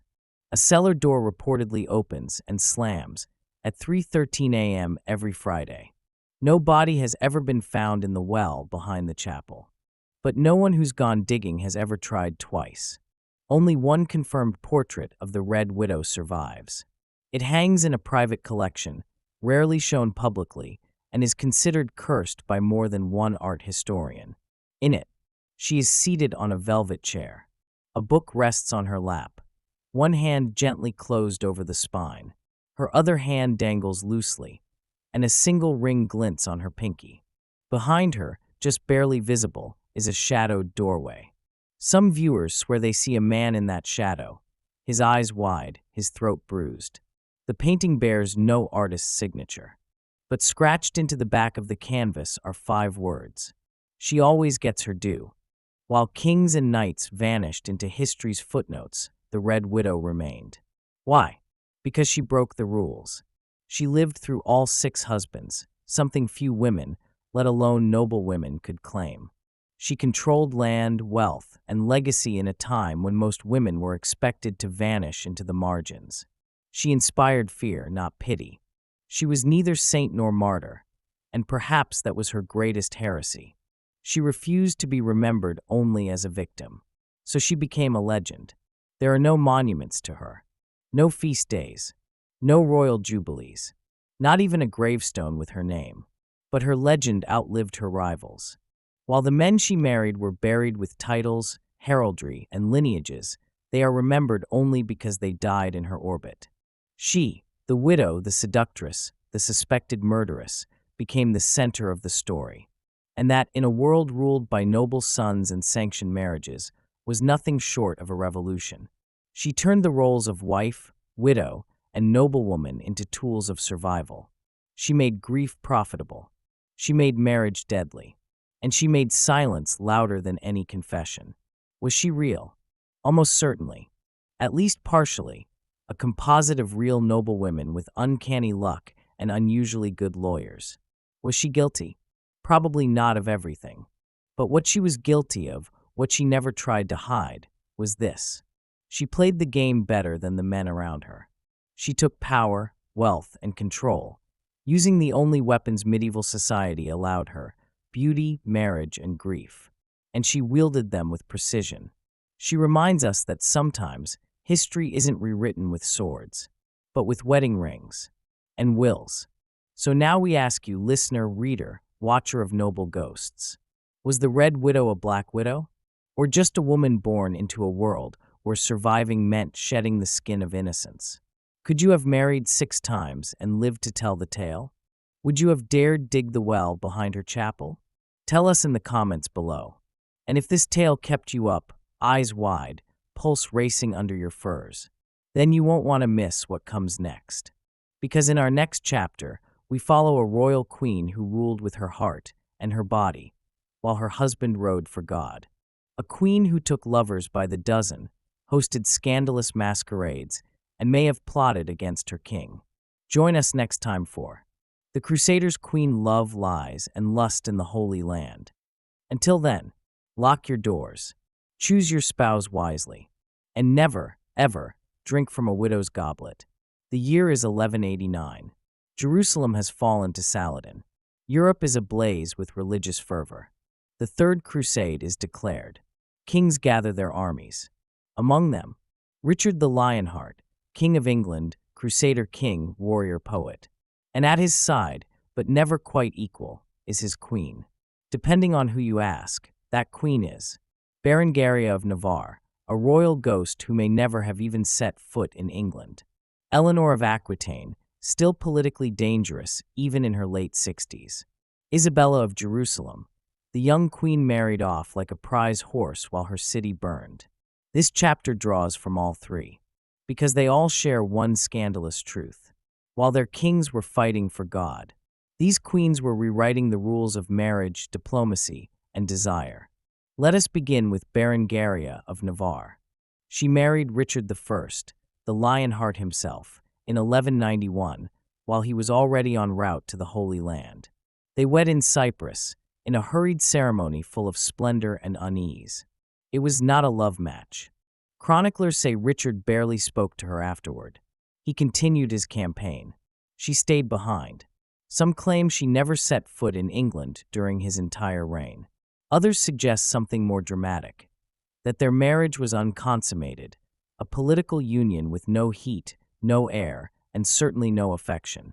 And so the gossips asked, what did she do all those years alone in Aquitaine and Cyprus? No one knows for sure, but letters hint at a secret companion, a knight who rode with her for years, ever loyal and never once confessing a vow. No charges, no trial, just silence, the kind that glows suspiciously. Now let's turn to the Holy Land. After Saladin's conquest of Jerusalem in 1187, the Kingdom of Jerusalem, what little was left of it, became a battlefield of nobles, priests, and invaders. And at its center, Queen Isabella. Crowned at just 17, she had already been married once, and would eventually marry 4 times, often under duress, often as a pawn. Her most infamous match? Conrad of Montferrat, a cunning Italian noble who married her in 1190 to legitimize his claim to Jerusalem. Conrad was brilliant and deeply hated, especially by Richard the Lionheart, who backed his rival, Guy of Lusignan. Shortly after his marriage to Isabella, Conrad was mysteriously assassinated in the street. Who ordered it? Richard? Saladin? Isabella herself? She remarried less than a week later to Henry of Champagne, Richard's nephew. Historians still argue over the timing. Some claim she and Henry had already begun an affair. Others go further, suggesting Conrad's murder was a lover's conspiracy. Isabella's story doesn't stop with Henry. He too died young, falling from a window under accidental circumstances. Her final marriage was to Amalric of Lusignan, a politically necessary union that allowed her to cling to power. But behind the political headlines, something more intimate emerges. Letters between Isabella and her first husband reveal she loved him deeply, until she was forced to abandon him. Chronicles describe her laughing with Henry in her chambers before Conrad's death. Even Saladin's court noted her strategic intelligence, calling her the lioness of the Franks. She was by all accounts desired, deprived, and deadly clever. And while Crusader kings burned cities, she quietly ruled what was left behind. There is one story, half whispered, half sung, about a masquerade held in Acre during the Third Crusade. A celebration, a distraction, a trap, perhaps. The guest list included knights from England, France, and the Holy Roman Empire, pilgrims, priests, spies in robes, and at the center of it all, 2 queens, Berengaria of Navarre, veiled in silver, dancing only once, Queen Isabella of Jerusalem, in crimson, wearing no mask at all. The chronicles say that Richard's men outnumbered everyone else, that his political rival, Conrad of Montferrat, was in attendance, that Isabella and Henry of Champagne disappeared for nearly an hour during the feast. That same week, Conrad was assassinated by 2 men claiming to be assassins of the Syrian order, sent by no one or by everyone. Was the ball a coincidence? or a staging ground. No one was ever punished. No evidence was ever presented. But 3 months later, Isabella was married to Henry. Let us shift now to a different queen. Not an Acre, but Antioch. Not a young bride, but a seasoned monarch. We return to Eleanor of Aquitaine. Yes, again, because her time in the East birthed one of the oldest and most shocking rumors in Crusade history. In 1148, Eleanor arrived in Antioch with her husband, King Louis VII of France, as part of the Second Crusade. Antioch was ruled by her uncle, Raymond of Poitiers, a tall, handsome noble with whom Eleanor became immediately and visibly close. Too close. They dined together daily, rode out into the city together, shared tents during diplomatic visits. One cleric wrote, "There was laughter and touching and looks that kings ought not ignore." Louis VII grew jealous, then suspicious. He abruptly ordered Eleanor to leave the city with him. She refused. She attempted to remain in Antioch, even threatened annulment. Eventually, she was forcibly removed, reportedly dragged from her bed by guards loyal to the king. The scandal rocked the court, and though the affair was never proven, it haunted her reputation for decades. These weren't just love stories. They were power plays, because in the Crusader states, queens often ruled in place of absent kings. Women inherited lands in their own right. Noble women controlled castles, negotiated treaties, even led sieges. The Holy Land was dangerous, distant, and constantly at war. And in that chaos, the strict rules of Europe softened. Here, a clever queen could take a lover, forge an alliance, or even kill a husband, and call it divine will.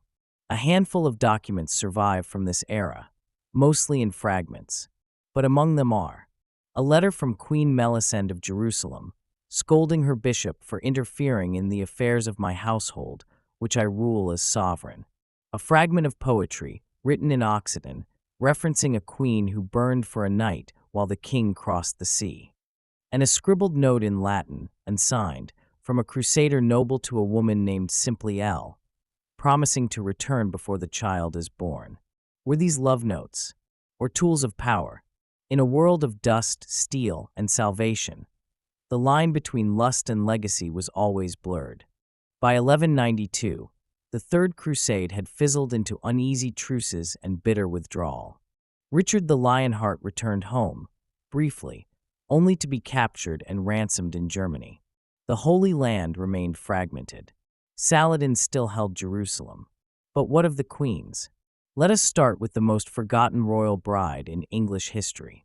Queen Berengaria, wife of Richard I, has long been a mystery. After their brief and awkward wedding in Cyprus, Richard left for Acre, and she was left behind. There is no record of her ever visiting England. No coronation. No child. She lived in Aquitaine and Le Mans, often in debt, often pleading with the crown for the pension owed to her as queen. Even after Richard's death in 1199, she was ignored by his brother, King John. Some say she lived a quiet, saintly life, donating to convents, embroidering altar cloths, walking the gardens at dawn. Others whisper that she took a lover, a knight of her household, and bore a child who was quietly raised in a monastery, later sent abroad. One 13th-century monk wrote, "The queen lived alone but never lonely." A gentle phrasing, a dangerous implication. Queen Isabella of Jerusalem, however, was far from forgotten. After her whirlwind of marriages, to Humphrey, Conrad, Henry, and finally Amalric of Lusignan, she ruled intermittently as queen and consort until her death in 1205. She died shortly after childbirth. She was only in her early 30s. She left behind, for daughters, a contested throne, and a legacy of both survival and scandal. Her line would continue to fight for the title of king or queen of Jerusalem, even after the city itself had fallen for good. But in her own lifetime, Isabella had done what few could. She remarried by choice, and used those marriages to outmaneuver armies. Let us not forget Eleanor of Aquitaine, the scandal-scarred queen from Antioch. After returning to France and later to England, Eleanor became the matriarch of Europe. Her sons became kings, including Richard the Lionheart and John Lackland. Her daughters married into every major house on the continent. She ruled as regent, negotiated treaties, arranged royal weddings, and founded abbeys. She lived to age 82, nearly unheard of, and died respected, powerful, and feared. But the rumors from Antioch? They never died. Not even when she was buried beside Henry II in Fontevraud Abbey, hands folded over a Bible, her stone effigy still smirking slightly. What links these three women? Berengaria, the ghost queen. Isabella, the marriage tactician. Eleanor, the scandal-forged empress. They were queens without thrones, consorts without safety. Women who, when their kings were absent, rewrote the rules. They remind us that in medieval Europe, a queen could be a pawn, a diplomat, or a spy with a crown. And sometimes, when her husband was chasing glory in Jerusalem, she found her own kingdom in the shadows. In most schoolbooks, the stories go like this. The king goes to war. The queen stays home and prays. The throne is preserved, the marriage is untouched, and God is pleased. But real history tells us a different tale. A messier, fleshier, more cunning tale. Of queens who slept with their uncle, married a man within days of her husband's assassination, ruled kingdoms with no sword in hand, just paper, perfume, and patience. These weren't saints. They were survivors. What did these queens have in common? Berengaria, cloaked in silence and rumors of a knight who stayed too long. Isabella, the pawn who turned herself into a queen through marriage and possibly murder. Eleanor, the lioness who made Antioch tremble and the king of France sweat with shame. Each woman faced a world where sex, status, and sovereignty were weapons, and they wielded all three with terrifying precision. They turned beds into battlegrounds, and scandals into strategy. These weren't just tales of medieval soap opera. They were templates. Their daughters became queens. Their stories inspired literature, drama, even epic poetry. Eleanor's letters are still studied. Isabella's bloodline still debated. Berengaria's mystery still unsolved. They showed future noble women and rulers that one didn't have to wait for a crown to seize control. You could rule with a ring, or a whisper, or sometimes with a lover. So now, dear listener, the torch passes to you. Would you have kept the faith while your king marched east? Or would you have lit the candles, locked the chamber doors, and rewritten your vows with your own hand? Were these queens treacherous, or just tired of waiting? Tell us in the comments. Which queen would you fear? Which would you follow? And if you've made it this far, eyes heavy, heart curious, mind dancing through shadows, stay with us. Because next time, we explore the life of a nobleman turned monster, one who bathed in the blood of politics, betrayed his family for a title, and died alone in a tower surrounded by lies. Chapter 6 awaits.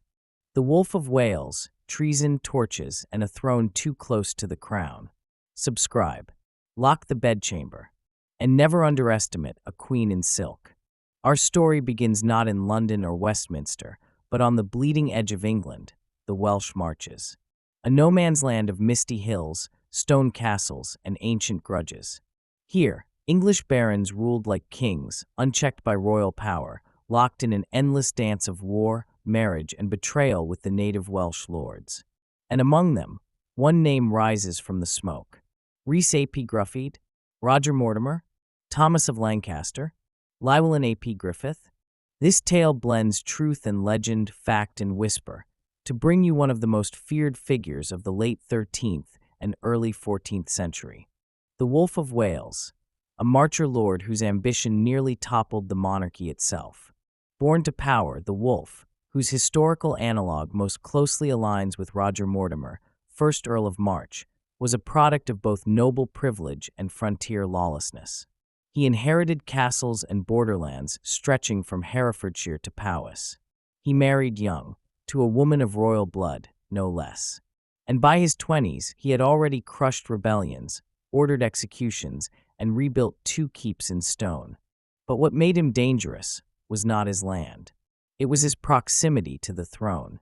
You see, the wolf was descended from royalty, and some whispered, had a stronger claim than the king himself. And when a man with acclaim starts gathering armies, history sharpens its knives. In 1325, the wolf was sent on a diplomatic mission to France by King Edward II, a ruler so unpopular he made turnips look like viable alternatives. While in Paris, the wolf met someone very important. Queen Isabella of France, Edward's own wife, had also been sent abroad to negotiate with her brother, the French king. But instead of negotiating, she fell in love with the wolf. Their affair was swift, public, and politically catastrophic. Within months, they returned to England not as emissaries, but as conquerors. They raised an army. They landed in Suffolk. They marched on London. And in 1327, they forced Edward II to abdicate. The wolf now ruled England as regent, beside Isabella, for the young Edward III. But not for long. The wolf was never meant to hold the throne. He was supposed to be a hammer, a blade, a tool. Instead, he draped himself in royal purple, held court like a king, and executed his enemies with flair. He grew paranoid, ordering the deaths of former allies. He spent recklessly, insulted nobles, spied on the boy king himself. And by 1330, young Edward III, now 17, had seen enough. In a secret midnight coup, Edward's loyalists stormed Nottingham Castle, where the wolf lay asleep beside the queen. He was dragged from his bed in nothing but his nightshirt, and within weeks, executed by hanging. Not beheaded, the nobleman's death, but hanged, like a common thief. A message from a new king to the rest of England. The Welsh marches were not for the soft. They were wild, fractured lands, neither fully English nor truly Welsh, where the crown's reach was long but not always strong. Here, a marcher lord could build his own army, hold his own court, execute justice on his land without royal permission. It was medieval feudalism on steroids, a Game of Thrones played faster, bloodier, and without rules. And into this chaos came the wolf. Let us name him plainly now. Roger Mortimer of Wigmore. He was born in 1287, heir to one of the most powerful border families.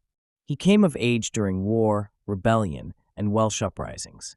By the time he was 23, he had already crushed 2 minor rebellions, reinforced Wigmore Castle with fresh stone, and arranged a marriage to Joan de Geneville, one of the wealthiest heiresses in England. They would go on to have at least a dozen children, and Mortimer would go on to kill for every inch of land she brought him. In 1316, Mortimer's cousin, a lesser noble from a cadet branch, died suddenly, leaving behind disputed lands in Radnor. Another noble, John Gifford, claimed it. Mortimer disagreed. Rather than go to court, he went to war. He raised a private army and stormed the disputed lands, executing Gifford's men and burning 2 villages to ash. When the king's messengers arrived to demand an explanation, Mortimer sent them home with a bag of scorched earth and an apology written in verse. The king did nothing, because in the marches, Mortimer was law. In 1316, a Welsh noble named Llywelyn Bren rose against the English lords, citing high taxes and unjust trials. Most marcher lords called for his execution. Mortimer spared him. For reasons never fully explained, Mortimer intervened, arguing that Llywelyn was no rebel but a wronged man. Was it political strategy? Mercy? A backroom deal? Whatever the reason, it set him apart. It made him look measured, just, even sympathetic, a reputation that earned him loyalty among Welsh knights, who began joining his service. The wolf wasn't just building castles. He was building a shadow kingdom.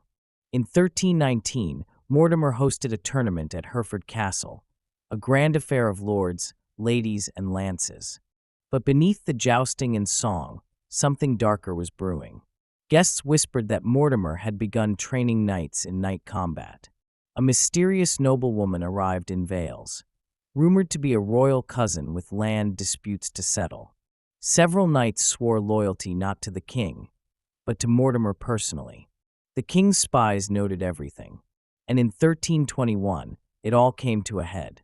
King Edward II's lover and advisor, Hugh Despencer the Younger, had become universally hated. Mortimer, like many nobles, called for his exile. When the king refused, Mortimer and his allies took up arms, launching what is now called the Dispenser War. They laid siege to royal castles. They captured and imprisoned royal sheriffs. For a moment, it looked like Edward II's reign would fall. But then Mortimer was betrayed by a fellow noble and forced to surrender. He was imprisoned in the Tower of London. The wolf was caged, but not for long. Roger Mortimer sat in cold stone silence, his title stripped, his lands seized, his family threatened. The Tower of London, fortress, prison, tomb for the ambitious. He was chained in the lower cells, guarded day and night. But the wolf was not the kind of man who waited for fate. He watched. He listened. And after 6 months he struck. One night in 1323, Mortimer drugged his jailers, likely with wine laced by a bribed priest or sympathetic servant. He dressed in a guard's cloak, walked calmly through the corridors, and slipped into a waiting boat on the Thames. From there, he fled to the coast, and under cover of night, crossed the Channel to France. It was the boldest escape in Tower history, and it made him a legend, even before he returned with fire. In Paris, Mortimer was granted sanctuary by King Charles IV of France, the brother of none other than Queen Isabella of England. Isabella had been sent to France on a diplomatic mission by her husband, King Edward II, a last attempt at salvaging peace between two fracturing monarchies. Instead, she found Mortimer, and what began as politics quickly became something far more dangerous: the Queen and the exile. One furious at her husband's humiliations and Dispenser's tyranny, the other burning with revenge. Together, they made war plans and love. Chroniclers at the time danced around the affair. They were often in private consultation. The Queen grew more animated in his presence. Her virtue was whispered to have been lost to the rebel knight. Even foreign courts took notice. The scandal became so large, so public, that Pope John XXI wrote to rebuke Isabella for her conduct. She ignored him. Instead, she and Mortimer did something even more shocking. They began assembling an army. In the fall of 1326, Isabella and Mortimer landed in Suffolk with a modest force of 1,500 men, mostly mercenaries and disaffected English exiles. But they didn't need numbers. They had rage. They had public support. And they had the king's only real heir, young Prince Edward, her son. As they marched north, cities opened their gates. Nobles flocked to their banner. The Dispensers, hated, arrogant, and unprepared, fled. Hugh Dispenser the Elder was captured and hanged. Hugh the Younger was publicly executed in the most grotesque way imaginable, drawn, hanged, castrated, and quartered. Queen Isabella watched from her balcony, Mortimer at her side. And the king? He was captured and imprisoned, forced to abdicate in favor of his son. With Edward III too young to rule, Mortimer became Lord Regent of England. He now ruled the country in all but name. He reinstated allies, seized property, controlled royal appointments, built secret passages between his chambers and the Queen's, and he walked through Westminster as if he were already king. But every wolf, no matter how feared, eventually grows too fat on power, and Mortimer began making mistakes. Roger Mortimer had everything: castles in 6 counties, control of the crown through his regency over the young Edward III, and the love or control of Queen Isabella herself. But power is a jealous thing. Mortimer began to behave not like a steward of the realm, but a monarch. He forged titles for himself, issued edicts without royal approval, filled parliament with allies, even executed rivals in secret trials, one of them the king's own uncle. He ordered coins minted bearing his family's crest alongside the royal lion. The nobles muttered. The people whispered. And Edward III? He watched. On the night of October 19th, 1330, 17-year-old King Edward III, now tall, sharp-eyed, and no longer willing to play the boy puppet, made his move. Mortimer and Isabella were staying at Nottingham Castle, surrounded by guards loyal to the regency.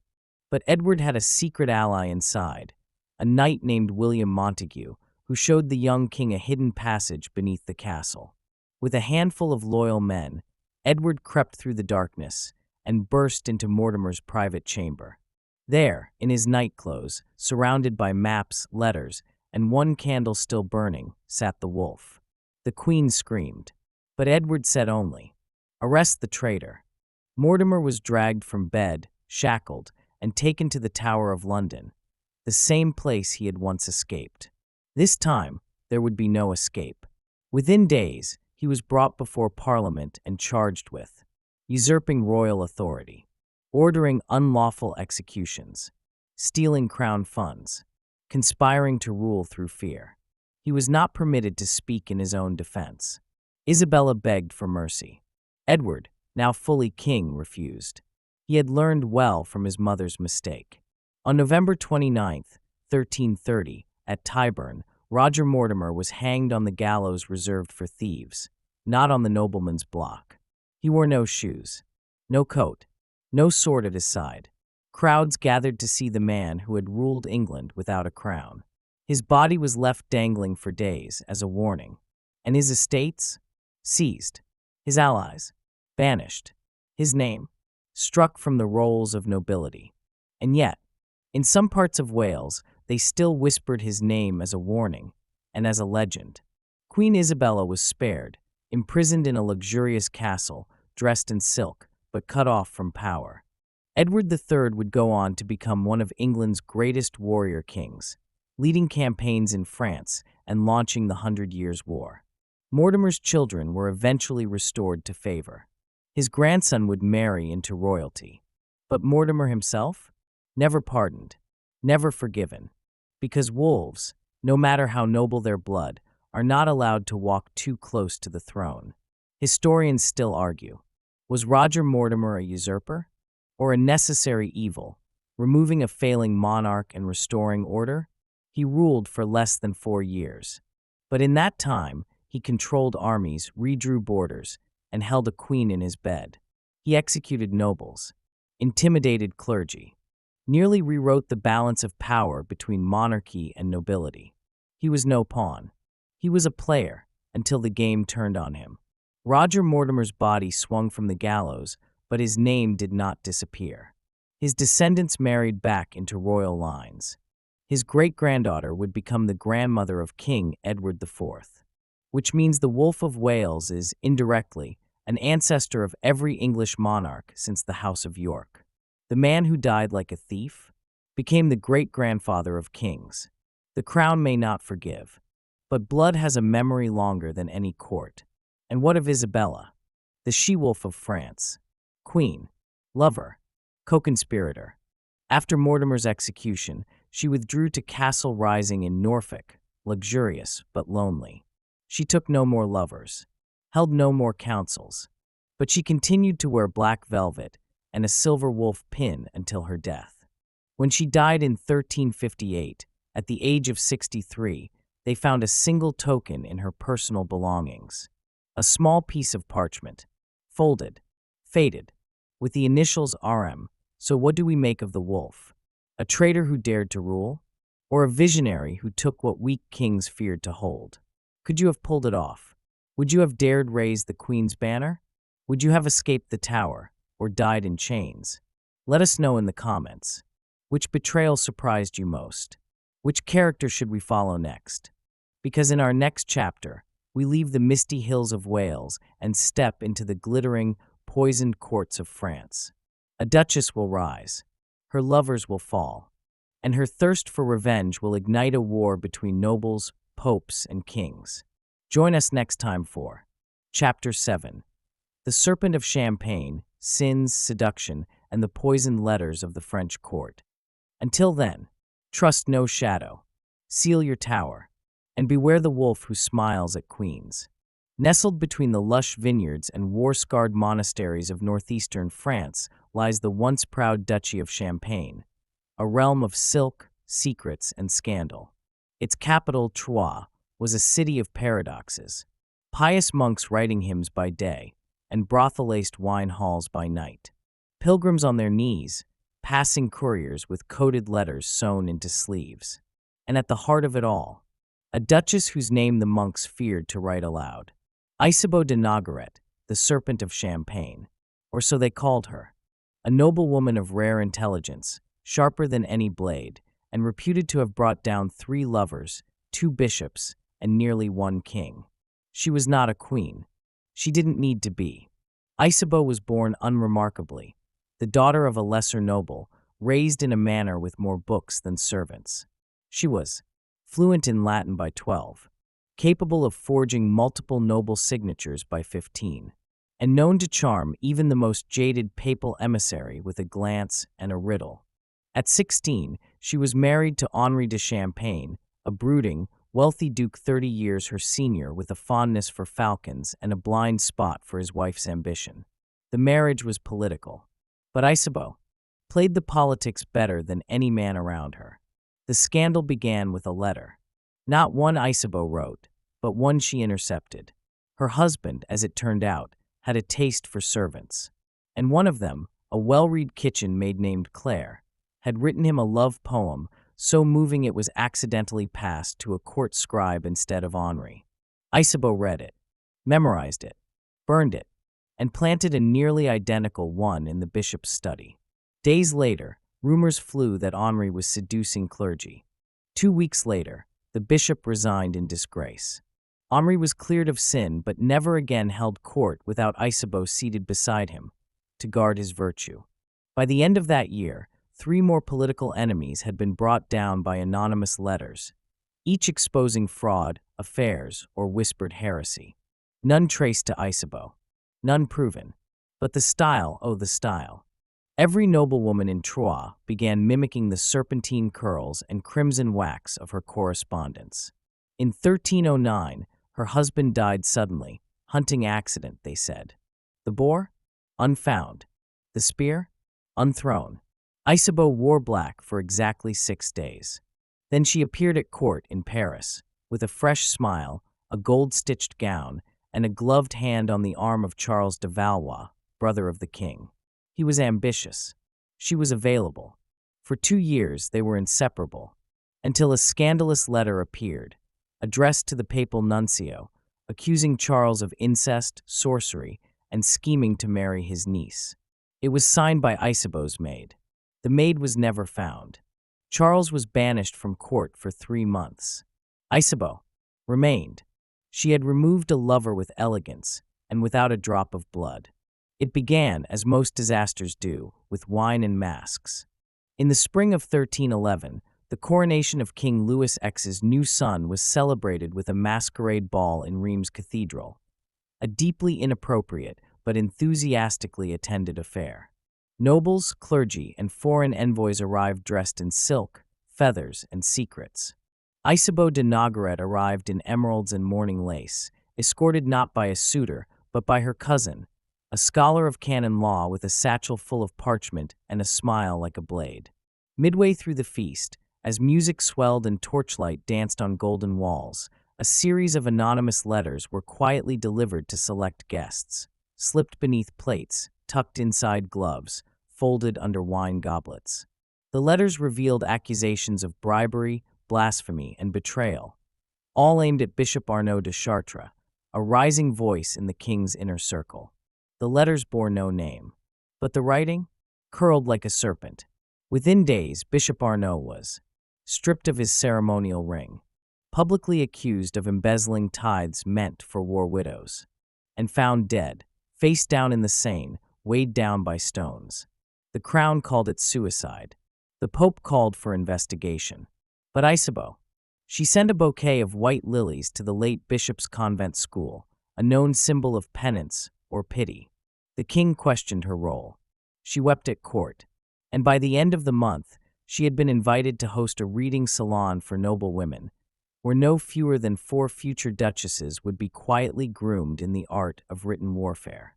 In 1313, tensions between Burgundy and the crown reached a boiling point over wine tariffs and land succession. A proposed treaty, dull, predictable, filled with compromises, was circulated for approval. Isabeau intercepted a copy. She made precise, elegant alterations, a shift in the phrasing of protections of noble houses that redefined Burgundy's ability to levy troops. a removal of a single comma that flipped a clause in the king's favor, an added signature line, with her own family crest watermark embedded faintly in the parchment. When the treaty was sent to Burgundy, they furiously rejected it, calling it a deliberate forgery. The court erupted in scandal. War nearly broke out. And Isabeau, she claimed she had never seen the altered treaty, and then produced the original, untouched version, as if by magic. The king was satisfied. Burgundy backed down, and Isabeau's copyist cousin vanished on a quiet road near Dijon. That same year, two noblemen were exiled and stripped of lands after anonymous letters accused them of conspiring to replace the king's steward with a puppet loyal to Isabeau. One was rumored to be her secret lover. The other, her former music tutor, who had once taught her how to write poetry in code. Neither man was ever seen again, but their horses were found wandering, fully saddled, reins cut, near the cliffs of Etretat. By now, Isabeau had a nickname, spoken only in hushed tones.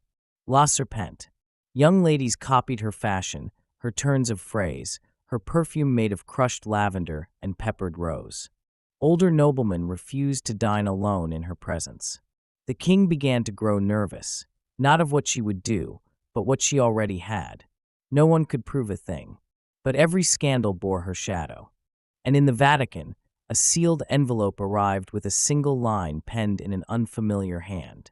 Find the serpent, or France will bleed from within. By 1315, whispers turned to panic.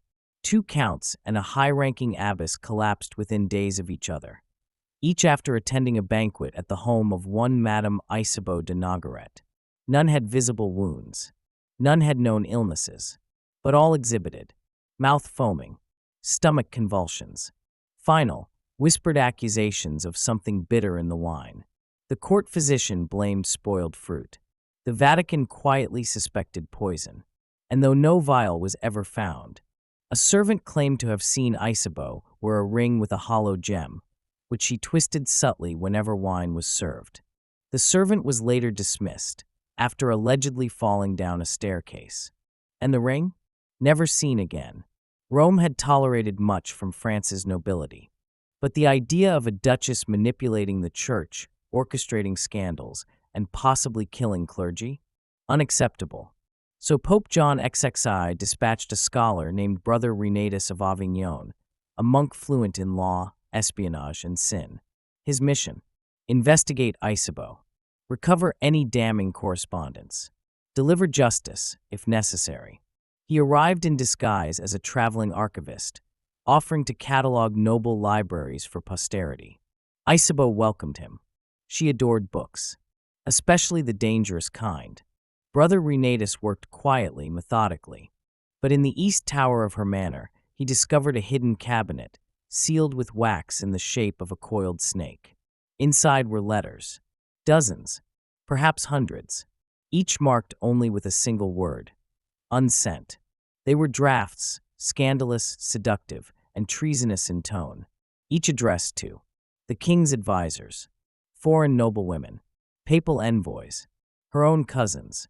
One, written in a cipher he decrypted, seemed to outline a plot to discredit a future cardinal by exposing a forged baptism.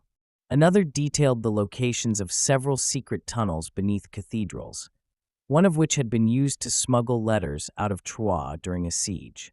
Brother Renatus copied everything, and then made the worst mistake of his life. He confronted her. In a candlelit library, flanked by Latin tomes and the scent of damask rose, he demanded she confess. Isabeau did not cry. She did not scream. She poured him wine, smiled faintly, and said, "If truth were holy, the church would not guard it so jealously." Then she handed him a sealed scroll, one she claimed contained a confession. He returned to Rome with it, presented it to the Pope. It was blank. He was stripped of title, accused of madness, and disappeared within the year. Isabeau. She sent a letter of condolence, on parchment scented with lavender and regret. In the aftermath, a curious book began to circulate through noble courts, anonymously authored. It claimed to be the memoir of a disgraced priest, and it included a character known only as the Lady of Letters, Descriptions of poison recipes using crushed pearl, cherry bark, and vinegar. A guide to manipulating papal decrees through linguistic ambiguity. And a passage suggesting that if knowledge is sin, then she was Eve and the snake. The book was banned in Paris, but reprinted in Florence, and read in whispers by noble daughters for generations. In the chill spring of 1318, a scandal burst across the French nobility like spilled ink across silk. Duke Armand of Navarre, cousin to the king, patron of monasteries and former admirer of Isabeau, was found dead in his hunting lodge. Face down, throat slit, a parchment pinned to his back with a golden hairpin. The parchment read, "Your debts are paid. Let silence reign." The hairpin, it bore the Nogaret family crest. Isabeau denied everything. Of course she did. She was in Paris at the time, attending a poetry recital, surrounded by witnesses, smiling. But the evidence mounted. A stable boy swore he saw a woman in red near the lodge that night. A jeweler claimed to have repaired the exact same golden pin 3 months earlier. The letter pinned to the Duke matched the handwriting of earlier blackmail notes sent to rival nobles. But Isabeau, as always, was prepared. She submitted a letter, dictated and sealed 3 days before the murder, proving her presence at court. The king, weary of war and scandal, refused to press charges. But the nobility had had enough. A secret vote was held, and Isabeau was exiled from the court, quietly, officially, and irrevocably. She fled to Florence, where she was welcomed by Cosimo di Bardi, a banker and art patron who had once translated her poetry into Tuscan. She lived there in a stone villa, surrounded by wild roses, stray cats, and a personal library of over 1,000 volumes. Letters still came and went. Poisonous rumors still followed. But Isabeau faded from the stage of war and scandal and entered the realm of mystery and myth. In 1329, a young nun from Troyes arrived at the villa. She claimed to be a relative. She begged to learn from La Serpente. She stayed for 1 summer. When she returned to France, she carried a book, bound in blue velvet, untitled. No one knows what became of her. But 5 years later, a scandal erupted in the Champagne court involving forged inheritance papers and a duchess's illegitimate child. The duchess was the nun's sister, and the ink used in the forgery matched the Florentine recipe for walnut stain and ground opal. When Isabeau died in 1341, her will requested no monument, no prayer, only that her letters be burned. Most were, but a handful survive, fragments in library basements, marginalia in alchemical treatises, quotes buried in books of etiquette. And wherever they appear, scandal seems to follow. She is blamed for everything: the sacking of a monastery, the fall of a bishop, the birth of a bastard line that still claims royal blood. Was she guilty? Perhaps. Was she brilliant? Undeniably. Was she dangerous? Ask the kings.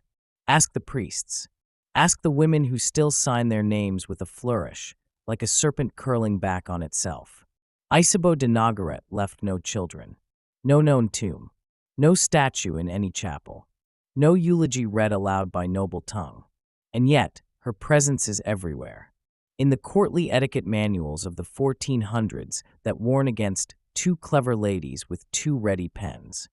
In the cloistered libraries of Avignon, where monks still lock certain folios and refuse to name their sources. In whispered proverbs passed between noble women. A word unsent is a sword unsheathed. Write in rose, bury in ash. Her legacy is not carved in stone.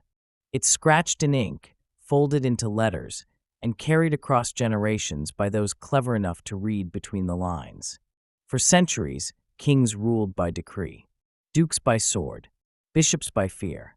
But Isabeau ruled by whispers. She changed lives with a single line, and toppled men with perfect grammar. She turned correspondence into combat, secrets into strategy, and scandals into symphonies. She proved that you didn't need a throne to shape a kingdom, just a quill and nerve. In 1392, more than 50 years after her death, a letter surfaced in the court of Burgundy. It bore her seal, her handwriting, and her